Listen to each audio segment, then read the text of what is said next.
República Dominicana está en un momento político efervescente, con partidos políticos en campaña electoral, pero además con exigencias de transparencia, con presión a la Junta Central Electoral.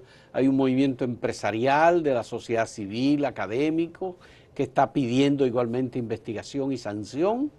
Y queremos analizar las circunstancias en las que estamos y las posibles salidas desde el punto de vista de algunos intelectuales. Ayer hablamos con Marcos Villamán, hoy vamos a teólogo, doctor en teología, un intelectual importante, rector de iGlobal, una universidad del doctor de la Fundación Global Democracia y Desarrollo. Hoy tenemos a José del Castillo, uno de los sociólogos maestros de la sociología dominicana durante muchos años, amigo, historiador, es un intelectual reconocido, ha escrito varios libros y agradecemos que haya aceptado venir a conversar con nosotros. José, hay un movimiento social importante en las calles, jóvenes, millennials, que se expresaban fundamentalmente en las redes sociales y hoy se expresan en la calle y no quieren salir de la calle.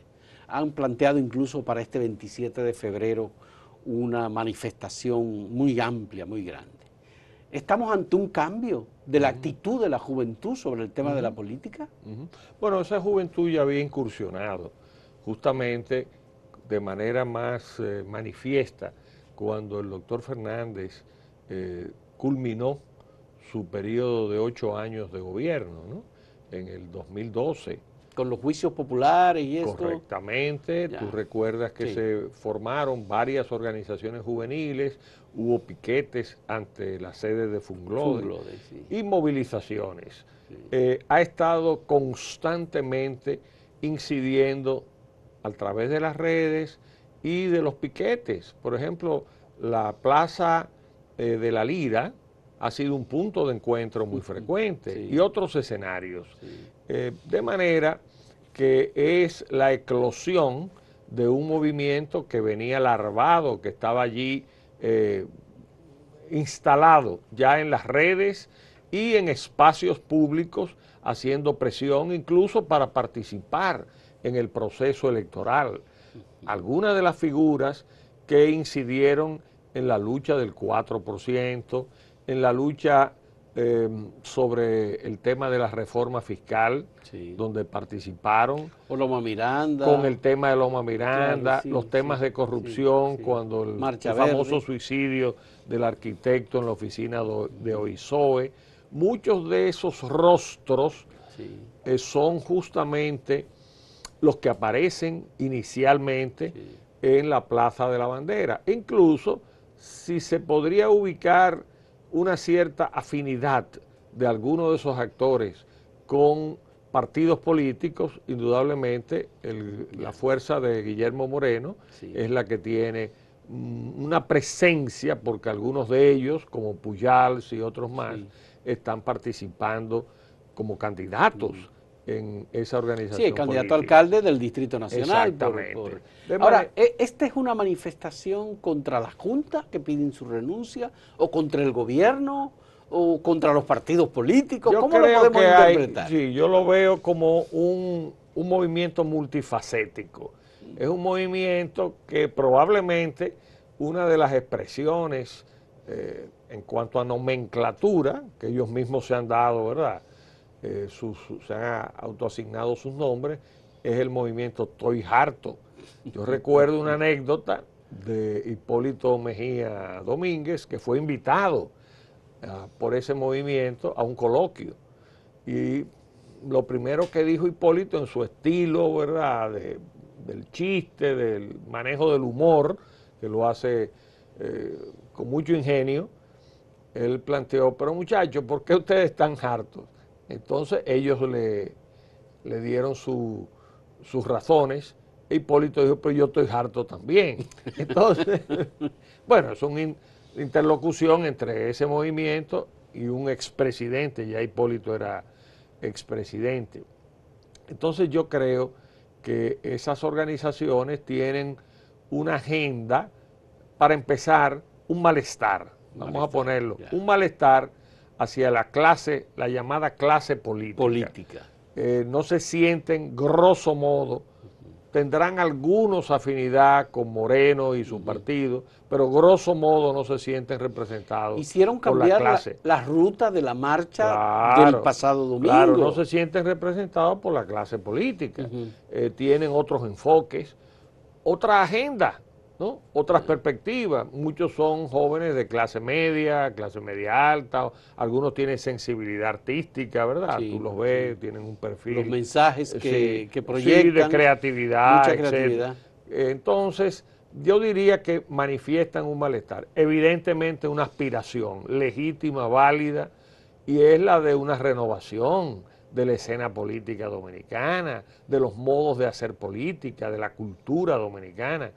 Y bueno, y estas elecciones han sido un escenario, estas elecciones y el fallo que se produjo, que llevó a la Junta a la comisión de un facto, aparentemente conforme al video que afortunadamente se filtró, porque si no estaríamos todavía en babia, como se decía popularmente, porque la Junta no ha dado ni una explicación preliminar. La reunión de la Junta con los delegados de los partidos. Correctamente, la misma mañana del domingo 16, en que se tomó la decisión aparentemente allí con un cierto acuerdo, consenso, ¿verdad? De suspensión de las elecciones municipales. Total de las elecciones municipales. Bien.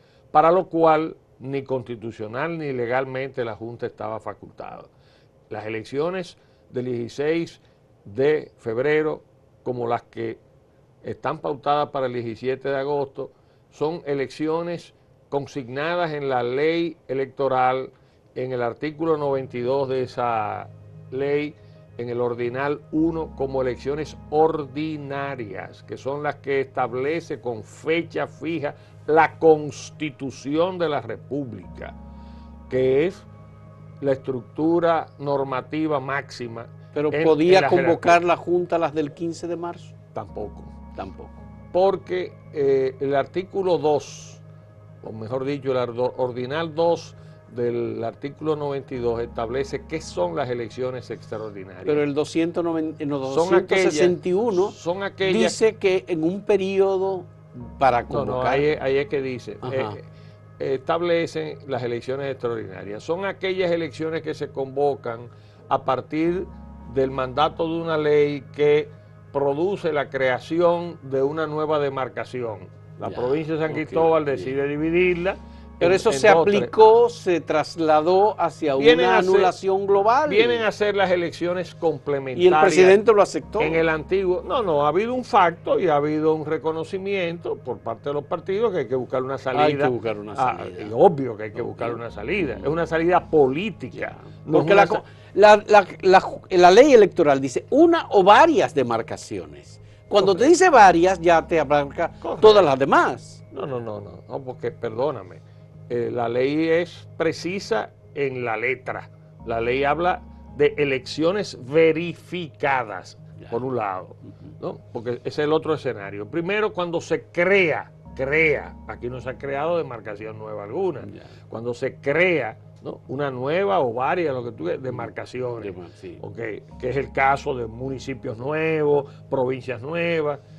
O cuando hay una decisión del Tribunal Superior Electoral que ordena segundo escenario, anulación de elecciones verificadas, o sea, realizadas previamente, y donde por procesos de impugnación de resultados y comisión de irregularidades en determinadas mesas o colegios electorales, el tribunal decide resoluta para anular las elecciones que se verificaron allí, y no solo anularlas porque el tribunal, verifica, ¿no?, la validez de los planteamientos con relación a las irregularidades que se hayan cometido, sino que además, un condicionante, la totalidad de los electores envueltos, ¿no?, en las mesas o colegios afectados pueda determinar un cambio en el resultado final de la elección.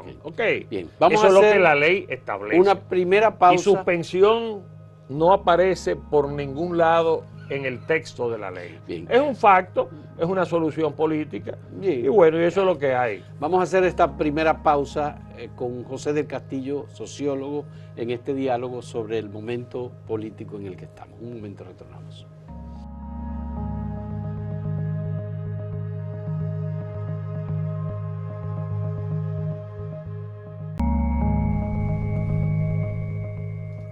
Se publicó ayer un comunicado de 97 organizaciones empresariales, Sí, lo leí, financieras. Breve. Muy breve texto. el comunicado, pero pide investigar y Claro, sanciones. Claro. Está pidiendo lo mismo que piden los jóvenes, los Todo el partidos mundo. políticos. Y entonces los partidos se movilizaron el domingo. El gobierno dio una rueda de prensa y tomó medidas, decisiones.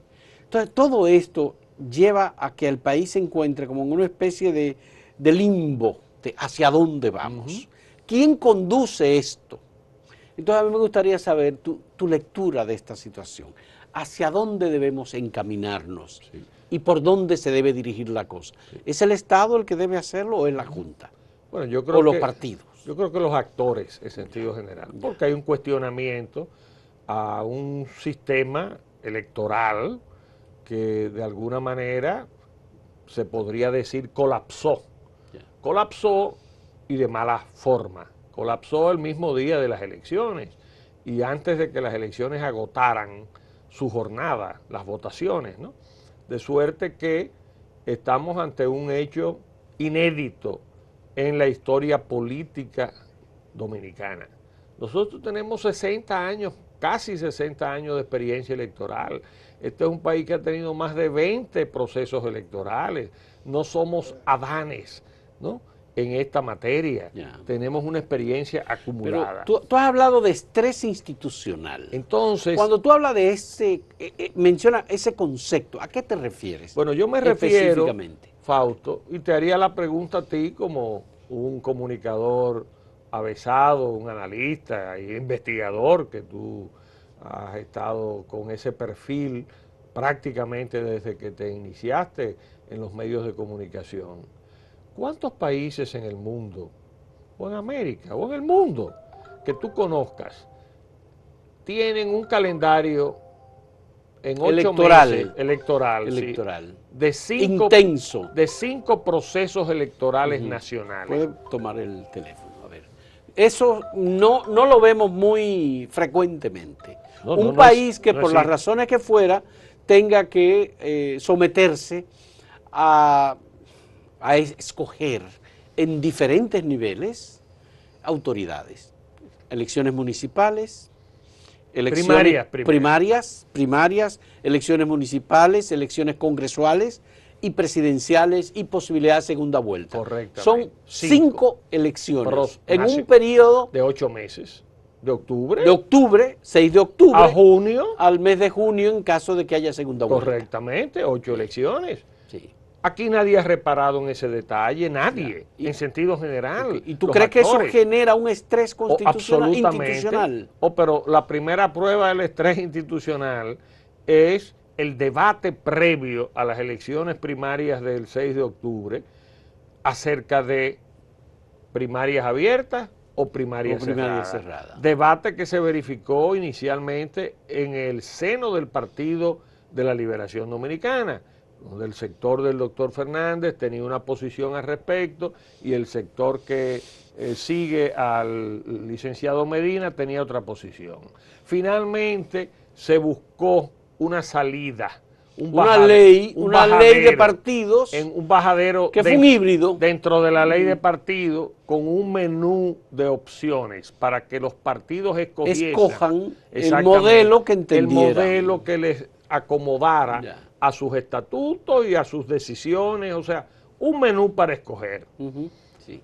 El PLD se acogió a las elecciones primarias abiertas y el PRM a las cerradas. Los demás se abstuvieron.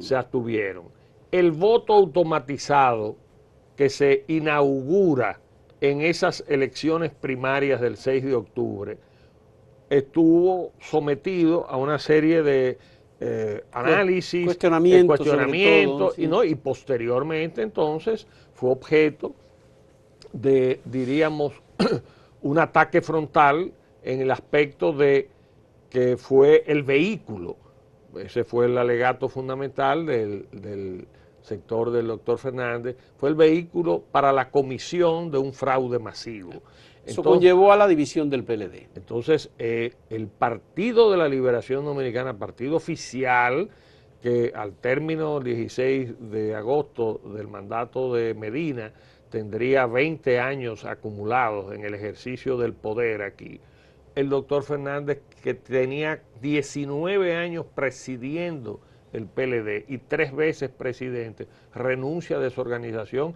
Esa es la primera expresión del estrés institucional. Del estrés institucional afectando al partido en el gobierno. En el gobierno, al partido oficial, y creando una crisis política y afectando al sistema electoral. Entonces viene todo el debate posterior. El doctor Fernández alega que esa fue la misma ley lo consigna así, un voto el automatizado presentado a nivel experimental como un piloto en las primarias para hacer progresivamente, así la ley lo expresa, en el sistema electoral. ¿Tú crees que ese estrés institucional afecta al sistema democrático o lo consolida? Lo afecta. Lo afecta. Lo afecta porque, fíjate, la Junta tenía, aparte de ese calendario, ahora 5, con la suspensión de las elecciones que realizaron en febrero y su remisión a nueva fecha en marzo, la Junta estaba procesando simultáneamente 2 nuevas leyes claves en el proceso electoral. La ley nueva. Absolutamente. La 1518. De partidos políticos. Bueno, la ley de partidos, y la ley de régimen electoral. Leyes que tienen en sus calendarios, en sus figuras, elementos contradictorios entre sí. Punto. Pero el Tribunal Constitucional hizo enmiendas. Sí, pero a eso vamos, exacto, sí, a eso vamos. Eso supone que una serie de artículos de esas leyes estaban en un plano suspensivo frente al Tribunal Superior Electoral y luego el Constitucional. Estaría pendiente una decisión del Tribunal Constitucional a eso voy. Sobre la candidatura de Leonel Fernández.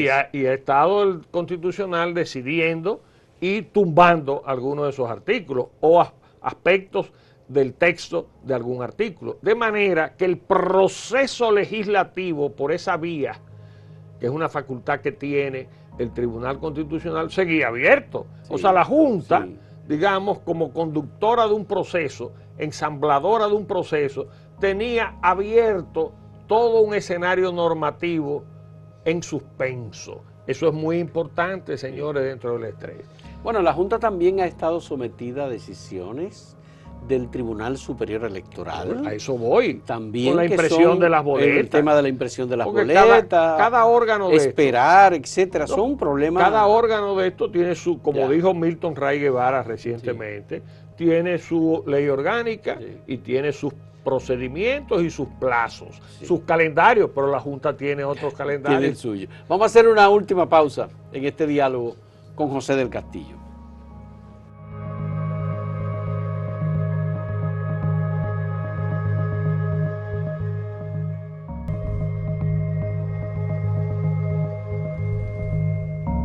José del Castillo, hubo serios problemas en el área informática de la Junta Central Electoral, entrenamiento de personal, prueba de estrés o prueba de incorporación del software con los datos de los candidatos, etcétera, todo eso. Todo eso al final ha conllevado a que la Junta esté en una situación de incertidumbre, de estrés, de presión. Se habla de la renuncia de 2 personas. Al final, ¿cuál es, en tu criterio, la solución a este problema que se está demandando ya en las calles?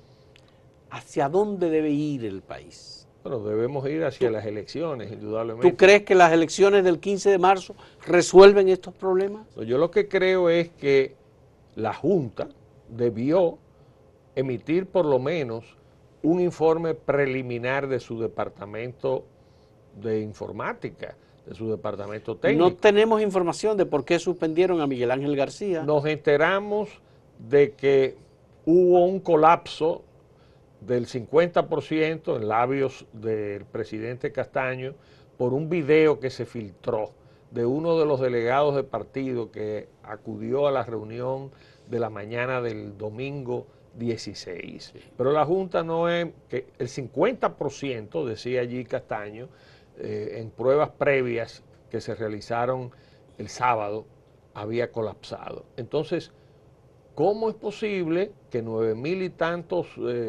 módulos automatizados que se iban a aplicar en el sistema electoral nuestro, que iba a integrar el 18% de las demarcaciones mayores, que contenían el 62% del electorado nacional, como dijo él, no se le hiciera, como lo dijo en sus labios, la prueba de control de calidad? Entonces, cuando uno va a esto, hay que remitirse a lo que sucedió en las elecciones del 16 y el tema de la compra que costó todo aquello alrededor de 40 millones. 39 millones de dólares. No, pero llega a 40, porque es casi 40. Los escáneres para... Comprado a Indra Internacional. A Indra, exactamente, sí. Sistema. Para los fines... Pero allí había voto manual y voto automatizado. Sí, no, allí lo que había... Lo del voto automatizado fracasó. La identificación automatizada, ¿verdad? Captadores de huellas. El reconocimiento, sí, de los electores. Sí. Y luego había el cómputo automatizado. Tú votabas con boletas de papel, sí, y luego el escáner leía esas boletas ya en el proceso de conteo o cómputo y procesaba la data, hacía el escrutinio. Esos eran los dos módulos fundamentales: reconocimiento, ¿verdad?, del elector, y verificación y validación del elector, y lo otro, la lectura de las boletas a los fines del escrutinio.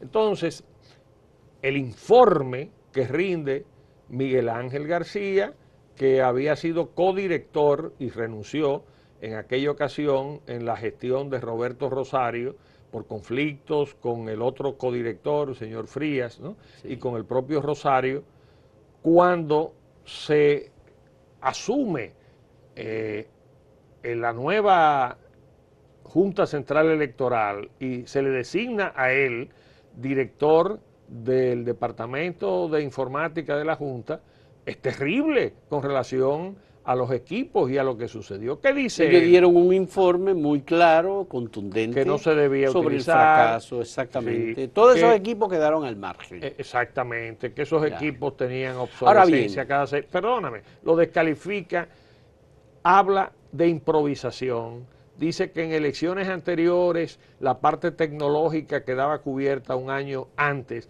y que en esa experiencia del 2016, a 45 días previos a las elecciones, se estaban adoptando nuevas decisiones al respecto y que no hubo el entrenamiento adecuado, etcétera, etcétera.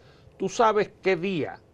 Yo me reuní con la Comisión de Avanzada de ONIORE el 16 de enero en el Hotel Embajador a solicitud de la Junta para darle un briefing de lo que yo creía de las elecciones, su historia y lo que venía.